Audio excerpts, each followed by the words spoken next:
আপনি হঠাৎ করে যদি আপনার চারিধারে থাকা ছেলে মেয়েদের ভাষা না বুঝতে পারেন, আপনি জানবেন আপনি গভীরভাবে পারপিচুয়াল হারমোনিউটিক ইনঅ্যাপটিটিউড সিনড্রোমে ভুগছেন, অথবা আপনি দাদা আর দিদি এখন আর নেই, আপনি কাকু আর কাকিমা হয়ে গেছেন। Sad to break the news, but এটাই সত্যি।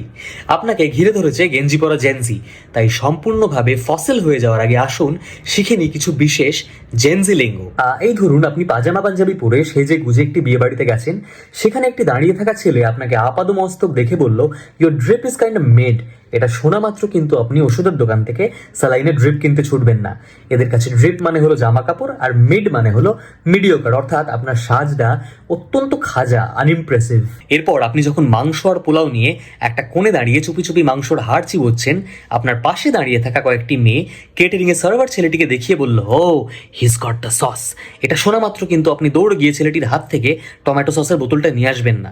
সস মানে এখন কনফিডেন্স, স্টাইল, আপনার টমেটো সস নয়। আরও অপমান এড়াতে আপনি সাত তাড়াতাড়ি বিয়ে বাড়ি থেকে বেরিয়ে গিয়ে চলে গেলেন একটি কফি শপে, অর্ডার করলেন আপনার প্রিয় এসপ্রেসো। বারিস্তা আপনার দিকে তাকিয়ে বলল, বেট। আগে না, এখানে আপনাকে কেউ জুয়া খেলতে বলছে না। জেনজির কাছে বেট মানে হলো ইয়েস।